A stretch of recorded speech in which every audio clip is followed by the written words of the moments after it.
Welcome to A Hunter's Guide. So, this week we had some technical difficulties and Ragnar couldn't join me, so it's just going to be me. And I know we planned on talking about goblins this week, but we're going to push it back for next week. It's going to be a long episode to make up for it, so be tuned for that. But for now, I'm going to be talking about the original story of Ticci Toby. Woo! Let's just jump right into it while I slowly get drunk. The long road home seemed to go on and on. The road continued to outstretch in front of the vehicle endlessly. The light that shone through the branches of the tall green trees danced across the window in random patterns, every once in a while obnoxiously shining in your eyes. The surrounding was full of deep green trees forming a forest around the road. The only sound was the sound of the car's engine as it traveled down the path. It was peaceful and let off a serene feeling. Although the ride seemed like a nice one, it lacked every form of nice for both passengers. The middle-aged woman behind the steering wheel had neat, short brown hair that fit her complexion quite well. She wore a green V-neck t-shirt and a pair of blue jeans. Diamond stud earrings decorated each of her ears, which partially shone from behind her haircut. She had deep green eyes, which were brought out by her shirt, and the lighting seemed to make them more noticeable. There wasn't much significance to her appearance. She just looked like any average mother that you'd see on TV shows and such. But one thing for sure made her different from those average mothers, and that was the dark bags under her eyes. Her facial expression was gloomy and sad, although she genuinely looked like one who smiled a lot. She would sniffle every once in a while and occasionally glance back in the rearview mirror to look back at her son in the back seat, who was hunched over partially, his arms held tightly around his chest and his head pressed against the cold window. The boy lacked any normal appearance. Anyone could blandly see that something was wrong with him. His messy brown hair went in every which way, and his pale, almost gray skin was brought out by luminescent lighting. His eyes were dark, unlike his mother's, and he wore a white t-shirt and scrub pants that had been provided to him by the hospital. The clothes he had worn before were so shredded and blood-stained that they weren't wearable anymore. The right side of his face bared a few cuts along with his split eyebrow. His right arm was bandaged up all the way up to his shoulder, which had been shredded when his right side had hit the shattered glass. His injuries appeared to be painful when really he couldn't feel a thing. He never could feel a thing. That was just one of the glories about being him. One of the many challenges he had to face growing up was growing up with the rare disease that caused him to be completely numb towards pain. Never before had he felt himself get hurt. He could have lost an arm or felt nothing. That and another major disorder he had faced was the one that deemed him many insulting nicknames in the short time he attended a grade school. Before he was moved to homeschooling was his Tourette syndrome, which caused him to tick and twitch in ways he couldn't control. He would crack his neck uncontrollably and twitch every once in a while. The kids would tease him and call him Ticci Toby and mock him with exaggerated twitching and laughing. It got so bad that he turned to homeschooling. It was too hard for him to be in a common learning environment with seemingly every kid poking or more like stabbing fun at him. Toby stared blankly out the window. His face was empty of any depictable emotion. In every few minutes, his shoulder, arm, or foot would twitch. Every bump that the car tires hit made his stomach turn. Toby Rogers was the boy's name, and the last time Toby remembered riding a car was when it crashed. That's all he thought about, unconsciously replaying everything he had remembered before he blacked out, over and over again. Toby had been the lucky one, when his sister hadn't been so lucky. When the thought of his older sister came, he couldn't help but let his eyes begin to tear up. The horrible memories replayed in his mind. Her screaming that had been cut off when the front of the car was smashed in. It all went blank for a moment before Toby opened his eyes to see his sister's body, her forehead pierced with glass shards. Her hips and legs were crushed under the force of the steering wheel, her torso pushed in from the late inflated airbag. This was the last thing he had seen of his dear older sister. The road home continued on for what seemed like forever. It took so long to get home due to his mother wanting to avoid passing the site of the crash. When the surrounding gave into familiar neighborhood, they had both been more than ready to get out of the car and step back into their own home. It was an older neighborhood with quaint little houses all next to each other. The car drove in front of a little blue house with white window panes. They both quickly noticed the old vehicle that was parked in front of the house, and the familiar figure who stood out in the driveway. Toby felt automatic anger and frustration take over him at the sight of his father who wasn't there. His mother pulled the car up into the driveway beside him before turning off the engine and preparing to step out and face her husband. "Why is he here?" Toby said quietly as he looked back at his mother, who reached to open the door. "He's your father, Toby. He's here because he wants to see you." His mother responded with a monotone voice trying to sound less shaky. "Yet, he couldn't have driven up to the hospital to see Lyra before she died?" Toby narrowed his eyes out the window.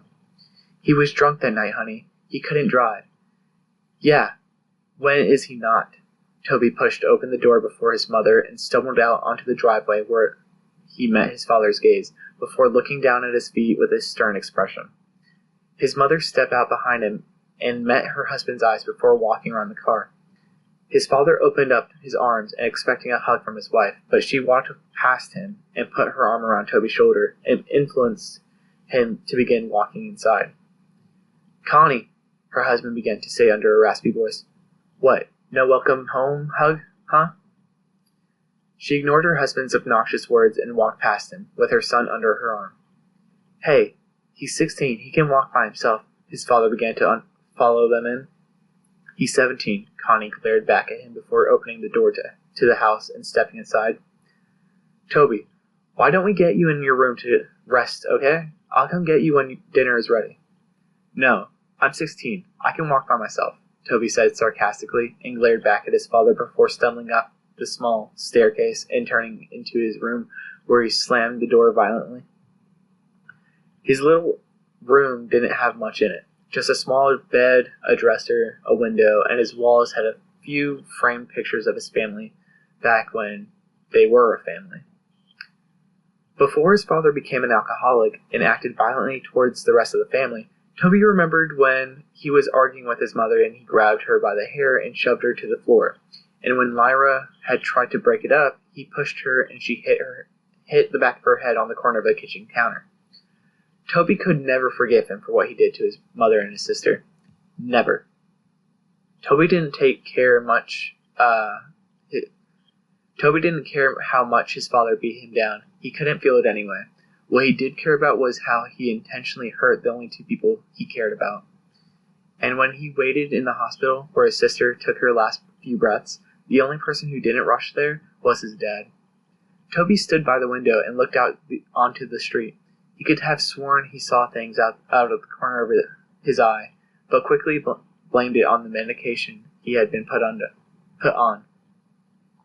When dinner time had come around and his mother called up to him, Toby came down the stairs and hesitantly sat down at the table across from his father, and in between his mother and an empty chair. It was quiet as his parents picked at their food, but Toby refused to eat. Instead, he just watched his dad with a blank stare. His mother caught on to his stare towards his father and elbowed him slightly. Toby looked over at her slightly and looked down at his uneaten food in which he didn't touch. Toby laid in bed. He pulled his covers over his head and stared at the window. He was tired, and there was no way he would fall asleep. He couldn't. There was too much to think about. He had been debating on whether or not to follow his mother's directions and forgive his father, or continue holding a grudge with his boiling hatred. He heard his door creak open, and his mother padded into the room and sat on the bed next to him. She reached over and rubbed his back, which had been turned to her. "I know it's hard, Toby. Trust me, I understand, but I promise you it will get better," she softly said. "When is he going to leave?" Toby said with an innocent tone in his shaky voice. Connie let her gaze fall down to her feet. "I don't know, honey. He's staying as far as I know," she replied. Toby didn't respond. He just continued to look forward at the wall, holding his damaged arm near his chest. After a few moments of silence, his mother sighed before she leaned in to kiss his cheek and stood up to walk out of the room. "Good night," she said as she closed the door. The hours passed slowly, and Toby couldn't quit tossing and turning. Every time he let his imagination take over, he heard the screeching of tires, the screaming of his sister, and he could uncontrollably jerk in bed. He threw off his covers, laying on his back. He pulled his pillow over his face and cried into it. He couldn't feel his chest rise and fall as he let out the shaky breath as he cried. He could hear his own pitiful weeping. He would have been screaming and crying if he didn't press his pillow over his face. After a few seconds, he threw the pillow off his face as well and sat up, hunched over, holding his head and breathing roughly, tears streaming over his eyes. He couldn't help but cry. He tried to keep it in, but he couldn't help but whine and whimper as he sat there shaking. He inhaled before he stood up and walked around his bed to the window and peered out, taking deep breaths, trying to calm down. He rubbed his eyes and looked at the group of tall pine trees across the street. He stopped suddenly, and his gaze slowly centered on something standing under the streetlight.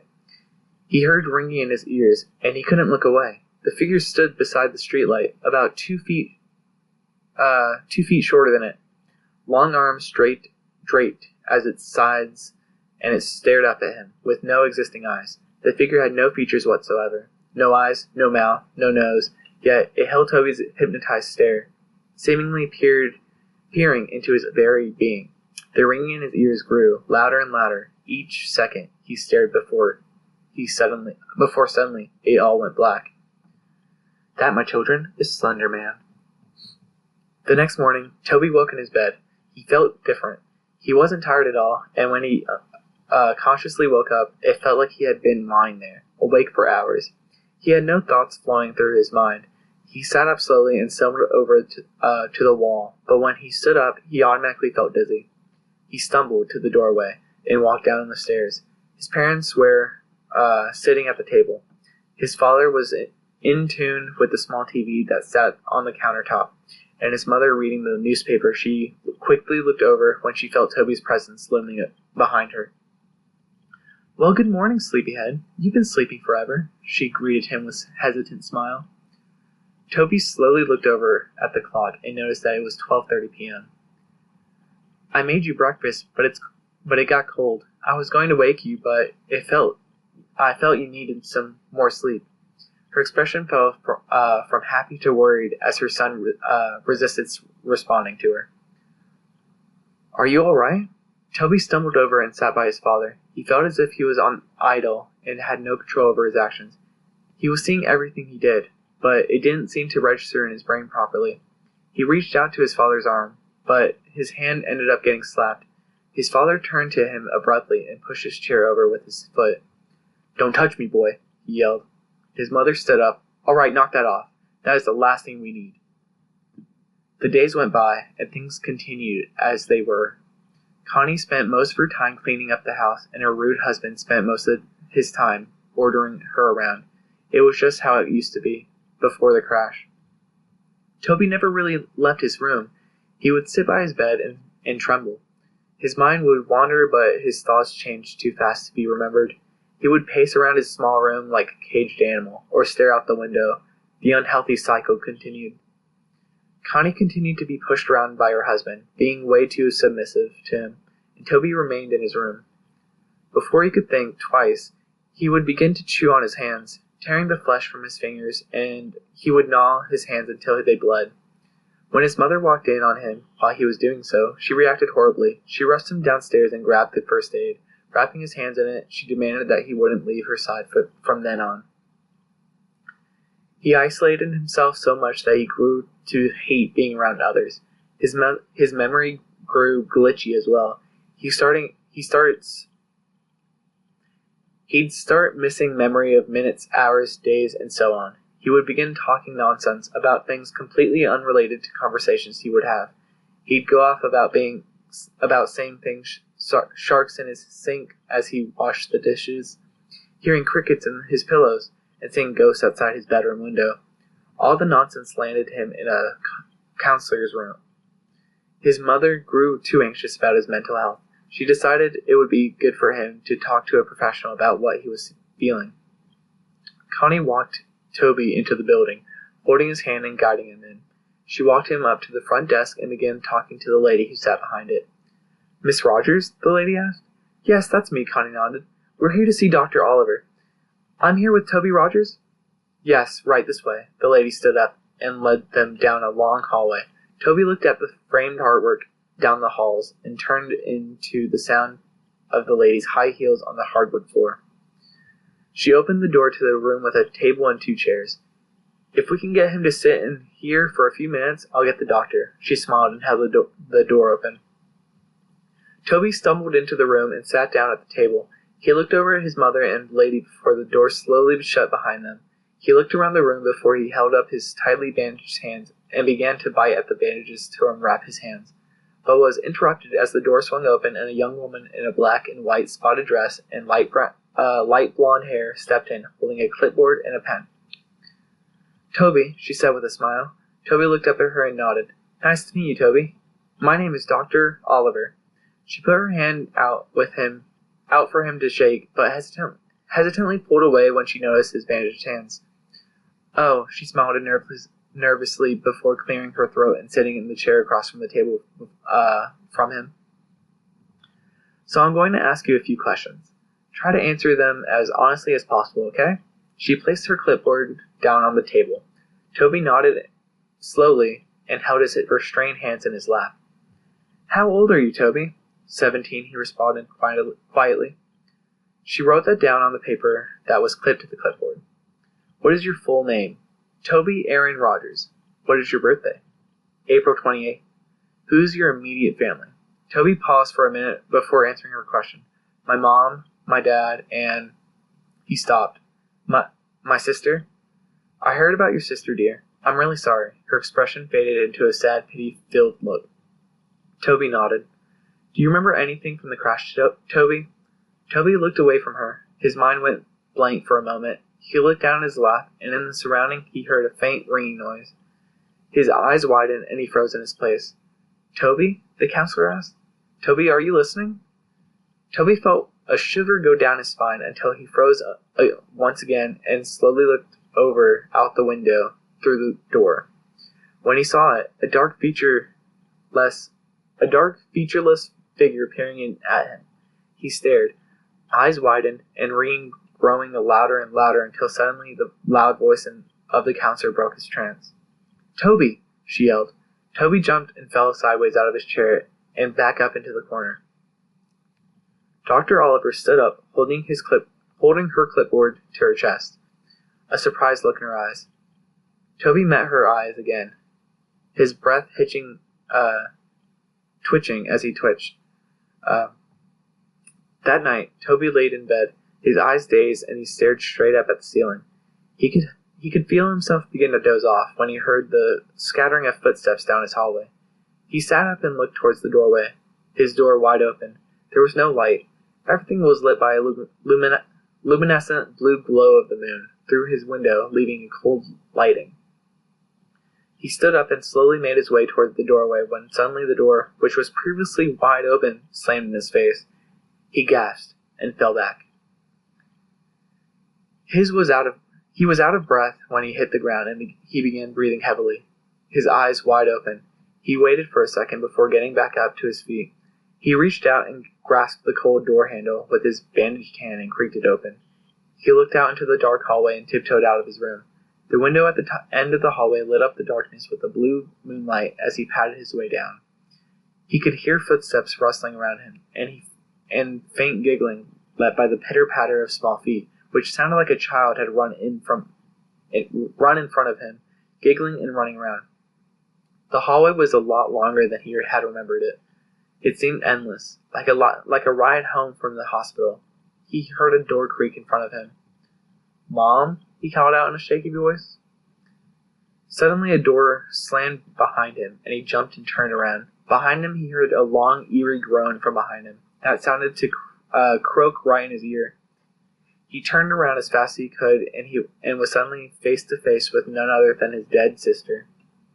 Her eyes were clouded white, her skin pale, and the right side of her jaw only dangling on by a tissue and muscle glass protruding from her forehead, and the black blood leaking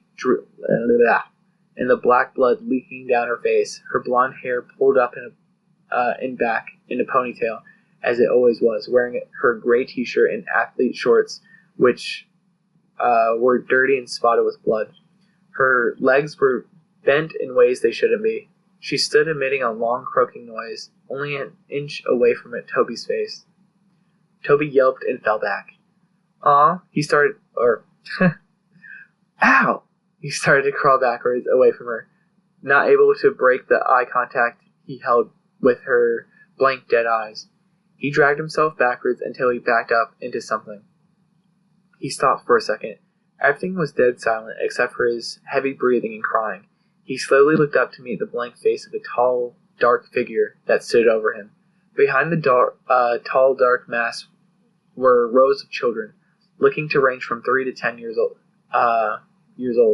Their eyes completely black, and dark blood leaked from their eye sockets.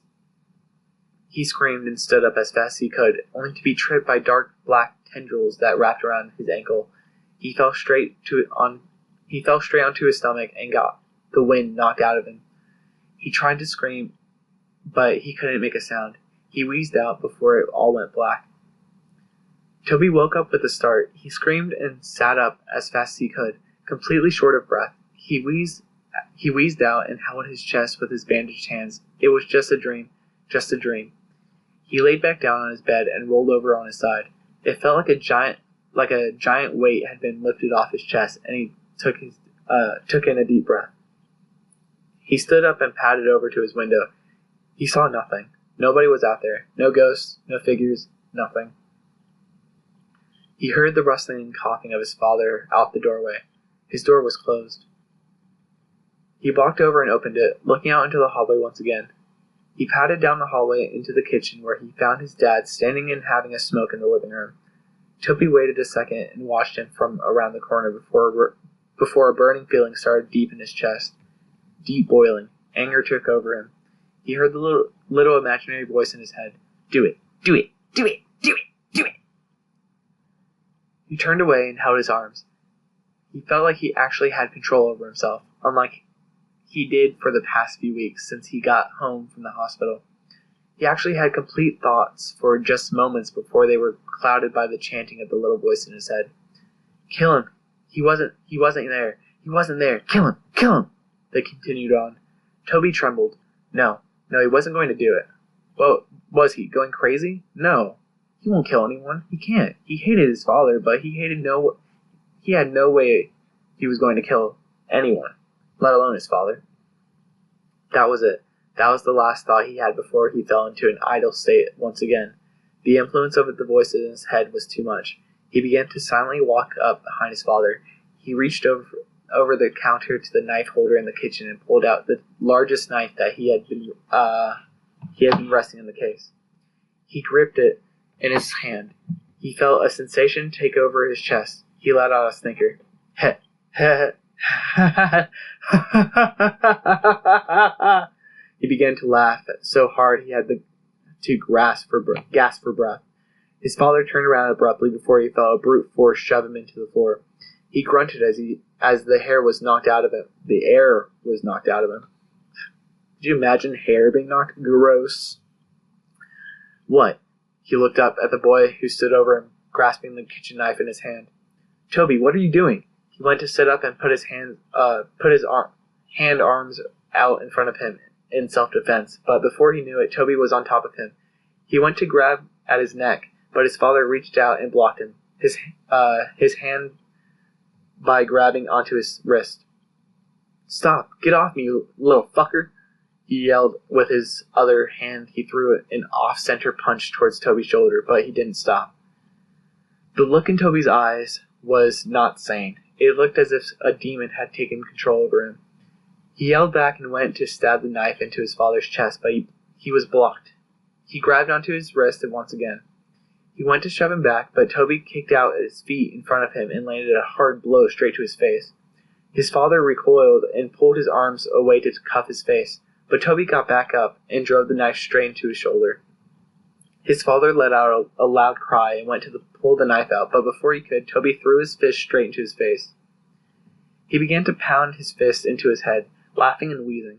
He cracked his neck and grabbed the knife and ripped it out of his shoulder. He drove it deep into his dad's chest and repeatedly stabbed into his torso, blood spilling out and getting splattered everywhere. He didn't stop until his father's body went still. He threw the knife over to his side and leaned over his body, coughing and panting. He stared at his smashed-in face and sat there twitching, until a loud scream broke the silence. He looked over to see his mother standing a few feet away, covering her mouth, tears streaming down her face from her eyes. "Toby!" she screamed. "Why did you do that?" she cried. Why?" she screamed. Toby stood up and began to back away from his father's bloody corpse. He began to back out of the kitchen. He looked down at the blood-soaked bandage on his hand and looked up at his mother one last time before he turned and ran out of the house. He ran into the garage and slammed his hands against the control panel on the wall and pushed the button to open the garage door. Before he ran out, his father's two hatchets that had been hanging on the tool rack above a table full of jars filled the brim with old rusted nails and screws. One hatchet was new. It had a bright orange handle and a shiny blade. The other was old with a wooden handle and an old dull blade. He grabbed both and looked down at the table. His eyes met with a box of matches, and under the table was a red gasoline tank. He held both of his hatchets in one hand and grabbed the matches and gasoline before running out of the garage, down the driveway, and up the street. As he approached the street light that he could see out his own bedroom window, he heard police sirens in the distance. He turned around as the red and blue flashing lights came rushing down the street. Toby stood there for a second before he pulled open the cap on the gasoline tank and ran down the street, spilling gasoline all over the street after him, and he turned to run into the trees. He poured the last bit of gasoline out before he reached into his pocket and pulled out a match. He struck it against the box and immediately dropped it. In an instant, flames burst out around him. The fire caught onto the trees and bushes around him, and before he knew it, he was surrounded by fire. The silhouettes of police cars were visible through the flames as he backed away into the forest around him. He looked around, but his vision was blurred. His heart was pounding, and he closed his eyes for a moment. This was it. This was the end. Toby felt a hand on his shoulder. He opened his eyes and looked over to see a large white hand with long bony fingers that rested on his shoulder. He followed the arm that was attached to the hand of a towering dark figure. It appeared to be wearing a dark black suit, and its face was completely blank. It towered over Toby's small frame, and it looked down on him. Tendrils reached out from its back. Before Toby knew it, his vision blurred, and he was surrounded by the sound of ringing in his ears. Everything went blank. That was it. That was the end. That was how Toby Rogers died. A few weeks later, Connie sat in her sister's kitchen. Her sister Lori sat next to her, drinking a cup of coffee. About 3 weeks ago, Connie lost her husband and her son, and a few weeks before, she lost her daughter to a car crash. Since then, she moved in with her sister. The police were keeping her busy. They had just finished cleaning up the case, and the story had been released 2 weeks ago. And the focus of the world seemed to have shifted to completely new stories. Lori switched on the TV to a news broadcast. On the TV, the news reporter began introducing the new headline. "We have breaking news. Last night, there has been a reported murder of 4 individuals. There was no suspects yet, but the victims were a group of middle school kids who had been out in the woods late last night. The kids had been bludgeoned and stabbed to death. The investigations had discovered a weapon at the crime scene, which appears to be an old, dull bladed hatchet, as you can see here. The picture changed to show snapshots of the weapon exactly as it was left on the crime scene. Investigators had pulled the name of a possible suspect, Toby Rogers, a 17-year-old boy who, a few weeks ago, had stabbed his father to death and tried to cover up his escape by setting a fire in the streets and the forest area around the neighborhood. Although they had believed the young boy had died in the fire, investigators suspect that Rogers may still be alive due to the fact that his body was never found. And that is the story of Ticci Toby. Yeah. Could I swear no, yeah, I'm thinking of a different. Yeah, so, tell me what you thought about that. That's all we have for this week. So follow us on Instagram at a.hunters.guide or ahg.ragnar. Send in some tips, suggestions, questions, or stories to our email at ahuntersguide@yahoo.com. There is no dots, punctuation at all in between A Hunter's Guide. Send us some donations to our Patreon or PayPal at A Hunter's Guide. All proceeds go to the equipment that we use and maybe even some merch if we get enough feedback. Or just check out our page at pod.co/a-hunters-guide and join us next week when we cover our next horror. Hunters, signing out.